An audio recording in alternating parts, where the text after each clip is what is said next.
നമസ്കാരം. എൻ്റെ പേര് സാലി ലാലു. പുന്നക്കാട് ഇമ്മാനുവേൽ മാർത്തോമ ഇടവാംഗമാണ്. ഞാനിപ്പോൾ ഇലന്തൂർ ബ്ലോക്കിലെ മെമ്പറും കൂടിയാണ്, ആരോഗ്യ വിദ്യാഭ്യാസം ചെയർപേഴ്സൺ. എനിക്ക് ഹസ്ബൻഡ്, കുഞ്ഞുങ്ങൾ, മകൾ കല്യാണം കഴിഞ്ഞു, ഒരു കുഞ്ഞായി, തിരുവേലിലേക്കപ്പുറം നിരണത്ത് താമസിക്കുന്നു. മകൻ BD പഠനം തുടരുന്നു കോട്ടയം സെമിനാരിയിൽ. പിന്നെ ഇരട്ട കുഞ്ഞുങ്ങളുണ്ട്, അവരിപ്പോൾ ഡിഗ്രി കഴിഞ്ഞിട്ട് PG ചെയ്യുന്നു സ്വിറ്റ്സർലൻഡിൽ. ചെറുപ്പം മുതലേ പാട്ടുകളൊക്കെ എഴുതുന്ന കൂട്ടത്തിലാണ്, കൂടുതലും കവിതകളാണ്. സഭയുടെ മിക്ക പ്രസിദ്ധീകരണങ്ങളിലും എൻ്റെ കവിതകളുണ്ട്. ആദ്യമായിട്ടാണ് മാരാമൺ ഒരു പാട്ട് സ്വീകരിക്കുന്നത്, അതിലൊത്തിരി സന്തോഷമുണ്ട്. നമസ്കാരം, എൻ്റെ പേര് ജോയൽ ജോക്കുട്ടൻ. ഞാൻ ജോസി പിള്ളാർ സാറിൻ്റെ മോനാണ്. ഞങ്ങൾ കുമ്പനാട് ശാലയ മർത്തോമ ചർച്ച് ഇടവാംഗങ്ങളാണ്. ഞാനിപ്പം സൗണ്ട് എഞ്ചിനീയറിങ് കഴിഞ്ഞു. അത് കഴിഞ്ഞ് നമ്മുടെ സ്റ്റുഡിയോ ഉണ്ട് ഞങ്ങൾ സ്വന്തമായിട്ട്, അപ്പം അങ്ങനെ വർക്കും കാര്യങ്ങളുമായിട്ട് പോന്നു. ഈ വർഷം ഒരു മാരാമൺ കൺവെൻഷനിലും ഒരു പാട്ട് സെലക്ട് ചെയ്ത് ഒത്തിരി സന്തോഷമുണ്ട്.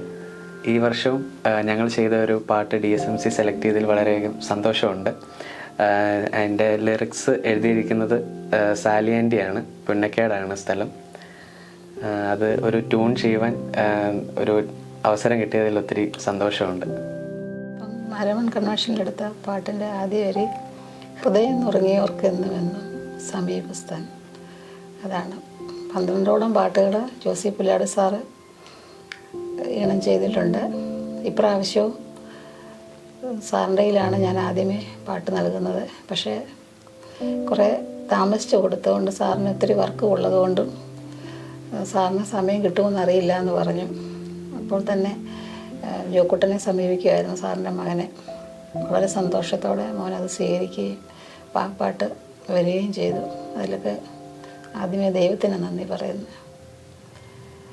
ഇത് എഴുതുവാനുള്ള കാരണം, കുറേ പാട്ടുകളൊക്കെ രാത്രിയിൽ ഉറക്കത്തിൽ ദൈവം തരും വരികൾ, പെട്ടെന്ന് ഉണരും. ആ വരികൾ അപ്പോൾ തന്നെ എഴുതി വെക്കുന്ന ഒരു സ്വഭാവമുണ്ട്. അത് രാവിലെ ഉണരുന്നുടനെ ഏത് വരി എഴുതിയില്ലെങ്കിൽ മറന്നുപോകും. ഒരു വരി പോലും മനസ്സിൽ അപ്പം കിട്ടത്തില്ല. ചില പാട്ടുകളെല്ലാം മറ്റുള്ളവരുടെ ജീവിത സാഹചര്യത്തിൽ നിന്ന് വന്നതാണ്.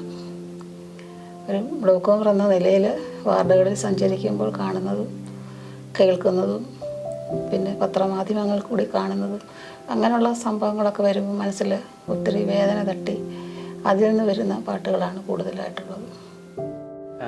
ഈ ഒരു പാട്ട് ആൻറ്റി എന്നെ ഏൽപ്പിച്ചപ്പോൾ ഞാൻ ആദ്യമേ അതിൻ്റെ ലിറിക്സ് നോക്കി. വളരെ നല്ലൊരു ലിറിക്സ് ആയിരുന്നു അത്.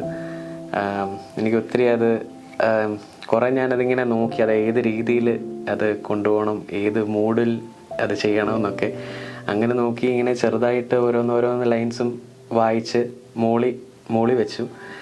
പിന്നെ അത് ഒരു രീതിയിൽ ഒരു മൂഡിലാക്കി എടുത്ത് അങ്ങനെ ട്യൂൺ ചെയ്തെടുക്കുമായിരുന്നു ആ ഒരു പാട്ട്. ഈ പാട്ട് മാരാമൺ കഴിയുമ്പോൾ പാഠപുസ്തകത്തിൽ പള്ളി എല്ലാ പുതിയ പാട്ടുകളും പഴയതും കൂടെ ചേർന്ന പാഠപുസ്തകമാണല്ലോ പള്ളിയിൽ നമുക്ക് ലഭിക്കുന്നത്. ആ സമയം